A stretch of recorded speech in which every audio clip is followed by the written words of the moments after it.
Alright guys, welcome back to VALORANT News. Ardiis is back in business, getting into some drama before the new season gets underway, giving his thoughts on the new NRG roster, the fact that this is probably, in his opinion, the best NRG roster they could have put together and maybe that they ever have here in VALORANT. That means FNS has to deliver this season as far as Ardiis is concerned. This is his chance to get another trophy on the board, and Ardiis also getting into some drama with his comments on the game changer scene over the last couple of days as well. But very much interested in your thoughts in the comments below. Hit the like button if you enjoy, subscribe if you're new as always, I would greatly appreciate it. First of all, just thought this is interesting to look at, really seeing how Paperx turned around their performance in this recent Spotlight tournament, right? It wasn't full roster and everything, but they played this tournament. They started off 0-2, then they put this in the chat, well, there's a prize pool for this, and then since then, of course, it was all looking rather good. So, yeah, this was that tournament they played. As we see, they lost their first game on the 19th of December, then after that, they pretty much just slammed everyone, and then they beat Zipto Global Esports in the grand final as well,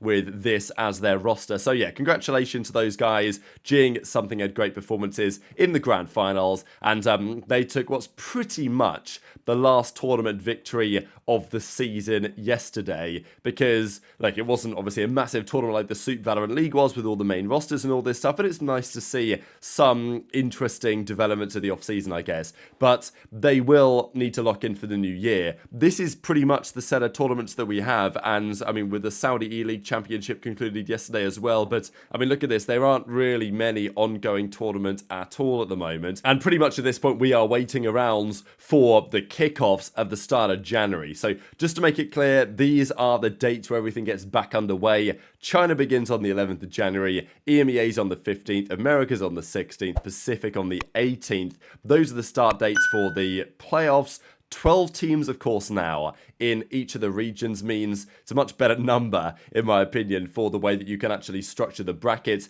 4 teams get the bye into the second round of the bracket. The other teams start in the first round. Double elimination once the bracket truly gets underway. Top 2 teams only from the tournament, they make it through to Masters Bangkok, so only 8 teams are there. Of course, similar to what happened last year, but NRG will be hoping to do exactly that, of course. Sultan signed a contract. Thought this is interesting to see. I believe Kazakhstani player. There was lots of talk about that region a few months ago and the struggles with where they sit from like a server and regional perspective. Of course, with everything that's been going on with Russia and what that's meant for Valorant as well, and the way that Russian players in esports generally are treated.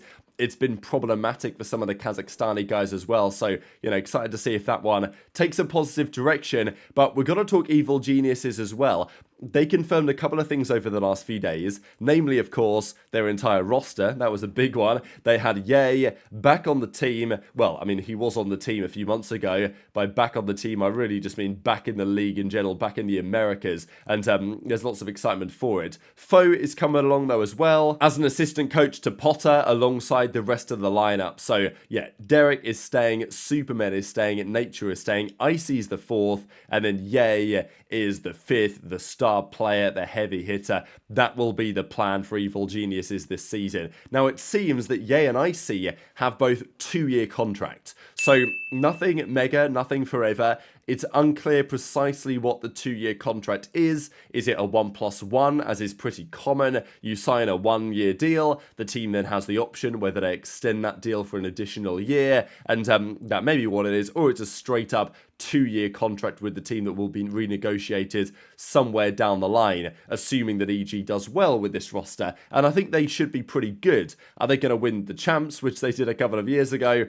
Less likely, but can they be competitive with many of the other teams in the Americas? I do think that is probably rather likely to be true, and I'm fascinated to see how many of the teams get on this season. NRG should be excellent. They proved that at the Suit Valorant League. Sentinels I have my questions on since Tenz's departure, to be honest, and Evil Geniuses could be a team to capitalize as well on the drama at Cloud9. 100T have not been especially convincing either, and many of the teams in the South American side, Aspas, of course, his departure, his move to MIBR means that the talent is maybe more spread out down there, and especially with Sadak and Les leaving Loud. So I think there are opportunities in the Americas this year for Evil Geniuses to make some noise.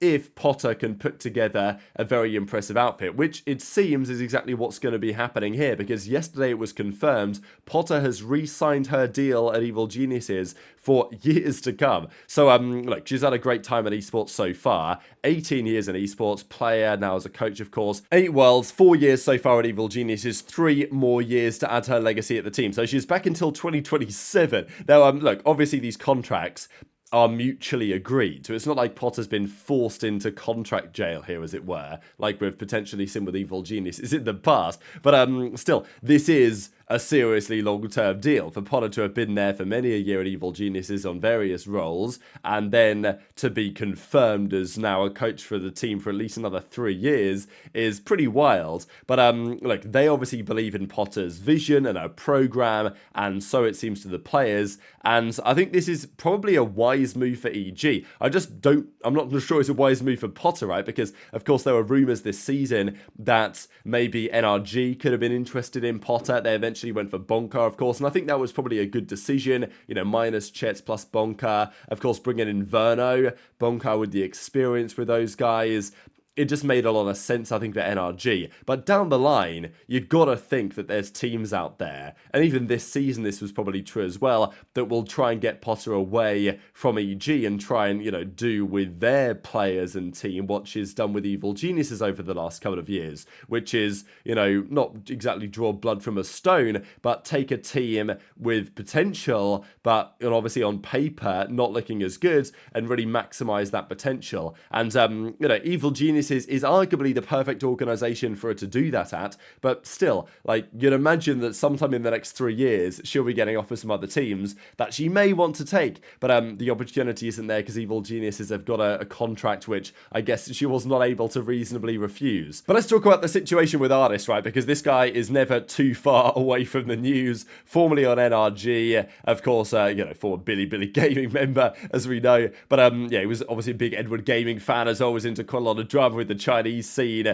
over the last few months. So, you know, he's never too far away from getting into some sort of controversy, this guy. And I thought this was pretty funny between Moose as well and this guy. So, he used to be known as like the Moose Enjoyer or something, and then he changed his name to Yay Enjoyer because he's, you know, asked, basically he was hating on this guy type thing. So Moose was like, look, please no longer support me if you would be so kind.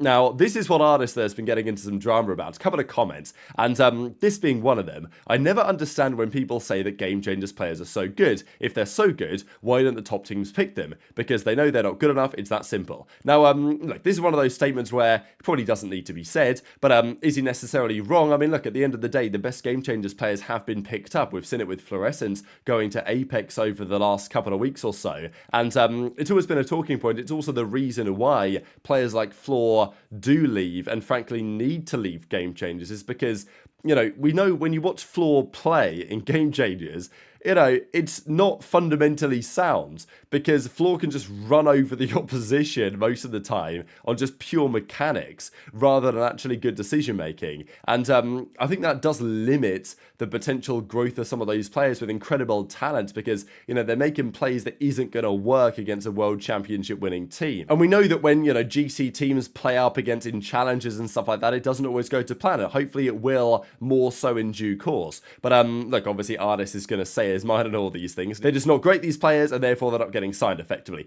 The other thing that we had to say was on FNS and NRG and the state of that team, because he was part of that team a couple of years ago, and he's hoping, of course, that I imagine that they could do pretty well going forwards. Want to see those guys maybe have some success. But the question is, can they deliver, and do they have the pieces to deliver? They've shown at the Super VALORANT League they do. Is this year that FNS needs to get the job done? Can you play with Sadak?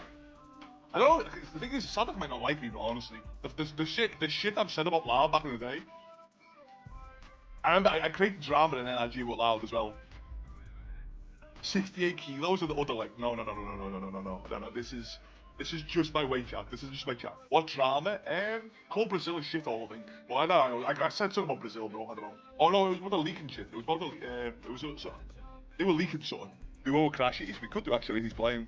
Most people, the thing is now, most people are going to be cracking. They're going to play one ranked game now. Do you think FNS will win a trophy this year? This will be his best year to win a trophy, I think.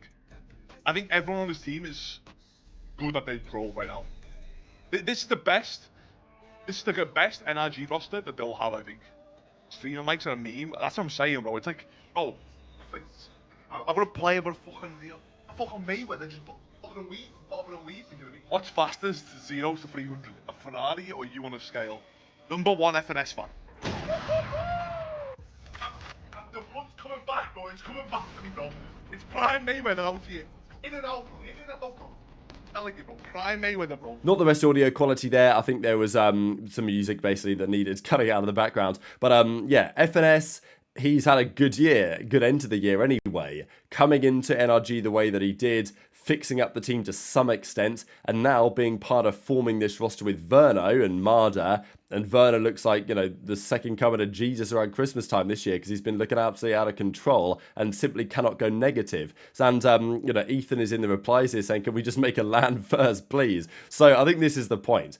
Yes, NRG can be as good as they are, but, you know, let's say they slightly underperform at the kickoff and they come third in the Americas. 3rd out of 12, it's pretty good. That's not good enough to make it to the international tournament. So this is why they cannot take their foot off the gas at all. They need to keep grinding all the time. And as Ardiis says, and I think it was even Redux you mentioned from Sentinels, that FNS, this might be his final year as a player. He's kind of talked about that it's pretty likely that FNS calls it a day and retires after this season. So he's going to be giving it his all, but also how common is it that a player in their final year really delivers championships? Not very common. But in Ardiis' opinion, this is his best chance to do it in a very long time with the roster they've put together. So I think they can do it, but the consistency for NRG I think is always going to be a bit of a question, especially when you could argue to some degree they've been relying pretty heavily on Verno to bail them out in a lot of situations. But their performance at the end of the tournament was